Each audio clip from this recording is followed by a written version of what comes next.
Accounting ક્ષેત્રમાં કારકિર્દી બનાવવા ઈચ્છુક વિદ્યાર્થીઓ માટે માર્ગદર્શનરૂપ પહેલ શરૂ કરવામાં આવી છે।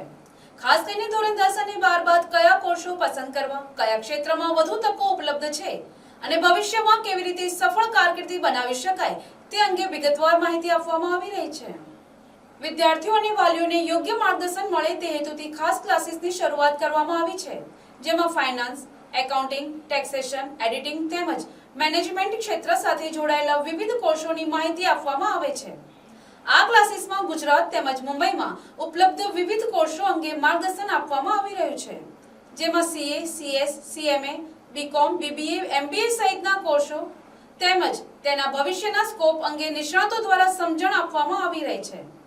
આ સાથે વિદ્યાર્થીઓને કયા કોર્સ બાદ કઈ પ્રકારની નોકરી કે વ્યવસાયની તકો મળી શકે, પગાર ધોરણ શું હોઈ શકે અને આગળ જઈને કેવી રીતે પોતાની કારકિર્દીને મજબૂત બનાવી શકાય તે અંગે પણ માર્ગદર્શન આપવામાં આવી રહ્યું છે। આ પહેલને વિદ્યાર્થીઓ અને વાલીઓ તરફથી સારો પ્રતિસાદ મળી રહ્યો છે। આયોજકોના જણાવ્યા અનુસાર આજના સ્પર્ધાત્મક યુગમાં યોગ્ય સમય પર યોગ્ય માર્ગદર્શન મળે તો વિદ્યાર્થીઓ પોતાના ભવિષ્ય માટે વધુ સારા નિર્ણયો લઈ શકે છે। જી, હું નમિતા સાવલા એજ્યુકેશનલ કન્સલ્ટન્ટ તરીકે 25 વર્ષનો બહોળો અનુભવ ધરાવતી શિક્ષિકા તરીકે નવસારીના અંદર યોગદાન આપું છું કારકિર્દી માર્ગદર્શન માટે। હું એસોસિએટ પાર્ટનર છું એફપી એડ્યુટેકમાં અને અહીંયા અમારી જોડે અમારા ટીમમાં મુંબઈથી જોડાયા છે વિશાલભાઈ, જેઓ છોકરાઓને કારકિર્દી માર્ગદર્શન આપવા માટે આવ્યા છે।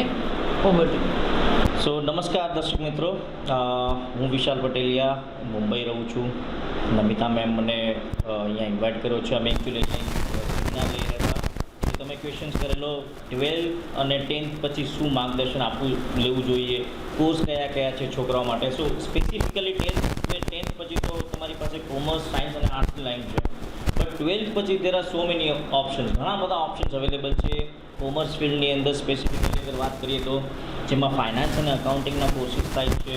સો 12th પછી તમે ફાઇનાન્સ કોર્સ કરતા હોય તો સીએફપી કરીને યુએસનો કોર્સ આવે, સીએફએ કરીને ફાઇનાન્સનો કોર્સ આવે છે, તમે સીએ પણ લઈ શકો છો અકાઉન્ટિંગની અંદર। અકાઉન્ટ્સમાં બીજું કોર્સ આવે છે એસીસીએ, જે યુકેની ડિગ્રી છે, બરાબર, અને સાથે સાથે એક સીએમએ કરીને કોર્સ આવે છે જે કોસ્ટ મેનેજમેન્ટની અંદર આવે છે, આ બી યુએસની ડિગ્રી છે। સો અત્યાર સુધી આપણે શું જોઈ રહ્યા હતા કે ઇન્ડિયાના કોર્સીસ જે ટ્રેડિશનલ કોર્સીસ છે એ આપણે પરસ્યુ કર્યા હતા, બટ હવે ઘણું ચેન્જ થઈ ગયું છે। સો મુંબઈ યુનિવર્સિટીની અંદર મુંબઈના સ્ટુડન્ટ્સ આ બધા કોર્સીસને માટે એનરોલમેન્ટ કરે છે, એડમિશન્સ કરે છે, કારણ કે એમાં બહુ બધો લાભ મળે છે, જોબ પ્લેસમેન્ટ સારા છે, સેલરી પેકેજીસ સારા છે અને બહુ સારી કારકિર્દી તમે આમાં કરી શકો છો। સો એક જ સજેશન પેરેન્ટ્સ અને સ્ટુડન્ટ્સને કે તમે બિયોન્ડ ધી બાઉન્ડ્રી, બરાબર, નવસારીની બહાર ગુજરાતમાં યા તો મુંબઈ બાજુ કયા કોર્સીસ થાય છે એના માટે તમે જરૂરથી જરૂર એક પ્રયત્ન કરો।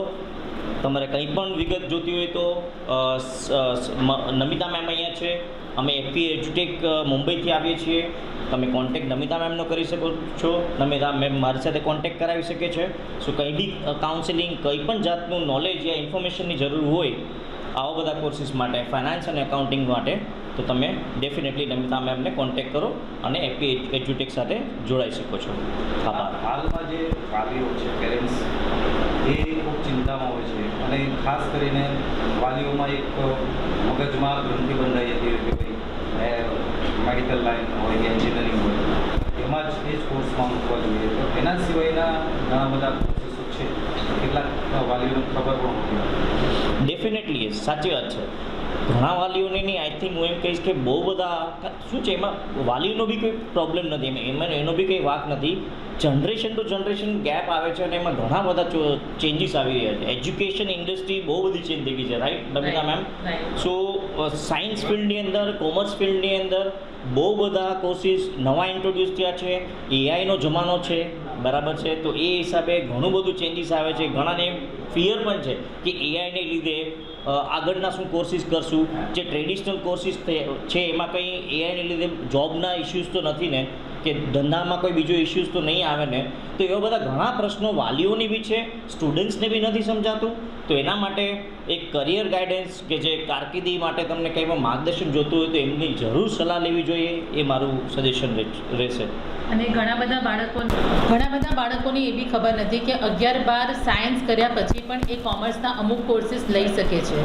કારણ કે ઘણી બધી વખત અધૂરી માહિતીના કારણે, ક્યાં તો પેરેન્ટ્સના પ્રેશરના કારણે, ક્યાં તો પિયર પ્રેશરના કારણે બાળકો સાયન્સ તો લઈ લે છે પણ સાયન્સમાં આગળ કરવાની ક્ષમતા એમનામાં નથી. તેનો અનુભવ અને એની અનુભૂતિ એ લોકોને 12 સાયન્સ ભણ્યા પછી થાય છે. તો એવા બીજા ઘણા બધા વિકલ્પો કોમર્સમાં છે જે તમે સાયન્સ કર્યું હોય છતાં બી તમે લઈ શકો છો, અને એમાં તમે ફક્ત ગ્રેજ્યુએશન જ નહીં પણ પ્રોફેશનલ ડિગ્રી પણ એક્વાયર કરી શકો છો.